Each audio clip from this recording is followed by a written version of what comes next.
Bonjour. Je vous propose aujourd'hui de réfléchir à cette idée qu'on peut avoir des idées préconçues et qu'il faudrait les chasser, finalement les éviter parce que les idées préconçues nous conduisent toujours dans le mur. Alors, qu'est-ce que qu'est-ce que c'est une idée préconçue et qui est-ce qui en a? Un exemple, c'est que les disciples du Seigneur Jésus euh, avaient une idée préconçue sur la résurrection et que dans les évangiles, le Seigneur Jésus leur parle 6 fois du fait qu'il va mourir et ressusciter, mais pour eux, l'idée préconçue, c'est qu'il fallait qu'il soit roi et qu'il règne. Et donc, cette idée préconçue sur la résurrection chez eux était vraiment faussée, brouillée par le fait qu'ils voulaient et qu'ils envisageaient que Jésus régnerait alors que Jésus a été rejeté. Alors, considérons tout simplement en premier lieu que des idées préconçues, nous en avons tous. Euh, Nous avons tous des a priori sur nous-mêmes, sur les autres, sur l'Église, sur la famille, sur les parents, les enfants, sur le travail. Nous avons tous des idées. C'est plus facile d'avoir une idée préconçue sur son prochain que d'écouter son prochain et de savoir strictement ce que notre prochain voudrait nous dire. Alors si on a tous des idées préconçues, c'est absolument clair que personne n'est le meilleur. Personne ne peut dire, je pense, que, qu'il aurait moins d'idées préconçues que les autres, surtout parce que on ne sait pas si on a des idées préconçues ou pas. Euh, Quand on a des idées préconçues, elles sont discrètes, enfouies, elles ne sont pas évidentes. Euh, mais on peut dire que les gens qui s'adaptent bien aux autres, souvent, sont ceux qui fonctionnent le moins avec des idées préconçues. Par contre, si nous avons tous des idées préconçues, il est possible pour nous de parler des choses et de mettre les choses sur la table et d'apprendre, parce que c'est pas facile, à tenir des discours qui peuvent être contradictoires et qui peuvent s'opposer. Alors, comment se construit l'idée préconçue? Eh bien, je crois que tout simplement, notre histoire fait qu'on pense vrai ceci ou cela, on pense vrai qu'un homme et une femme ne peuvent pas s'entendre, on pense vrai que l'Église ne marchera jamais bien, ou que ce n'est pas normal d'avoir des échecs, ou bien que finalement le chrétien ne peut pas s'empêcher de mal faire, et que l'échec est une catastrophe. Hein, voilà ce que notre histoire, notre éducation familiale, ecclésiastique peut nous apporter.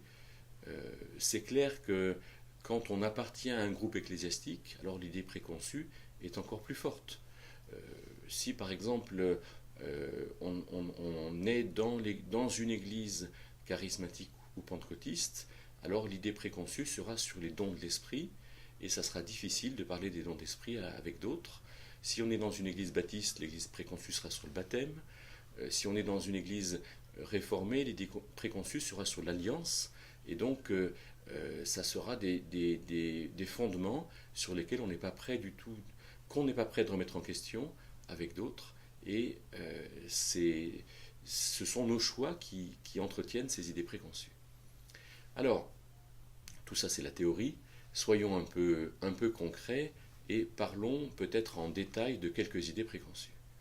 La première que je voudrais aborder, c'est l'idée préconçue que le salut se mérite. Hein, l'expression toi tu as bien mérité ton paradis se trouve, je l'entends assez souvent, et je l'entends assez souvent dans la bouche de mes frères et sœurs catholiques.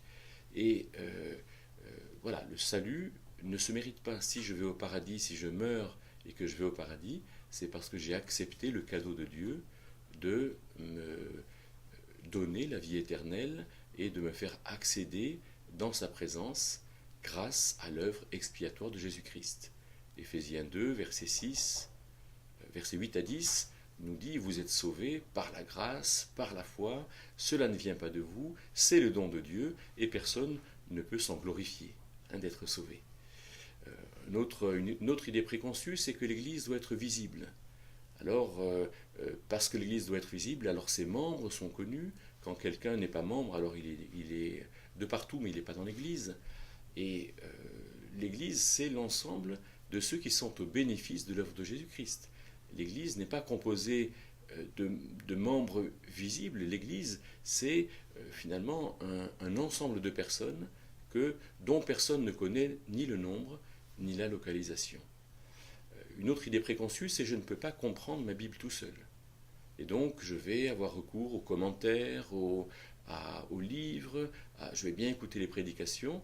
Alors, c'est sûr que les commentaires, les livres et les prédications servent à quelque chose, et peut-être les vidéos, mais c'est avant tout ma lecture biblique personnelle et la compréhension personnelle que l'Esprit de Dieu m'en donnera, qui sera véritablement une idée selon Dieu et pas une idée préconçue. Une autre idée préconçue, c'est je ne peux pas connaître la volonté de Dieu, avec toute une compréhension de faiblesse de l'homme qui s'en dégage. Une autre idée préconçue, c'est je dois vivre comme les premiers chrétiens. Et personnellement, je pense que les premiers chrétiens n'avaient pas compris grand-chose, ni à la vie chrétienne, ni à l'Église, et que nous en connaissons beaucoup plus. Une autre idée préconçue, c'est il faut trouver quelque chose de nouveau parce que l'Église d'aujourd'hui ne va pas. Ça, c'est pas forcément vrai. Alors avec tout ça, que faire? Eh bien, je vous propose deux choses. D'abord, le psaume 36, verset 9 qui dit « À ta lumière, je verrai la lumière », c'est-à-dire que le tout être dirigé et d'être dirigé par l'Esprit de Dieu. Et puis la deuxième, c'est que si vous voyez en moi quelque idée préconçue, alors merci de me les signaler.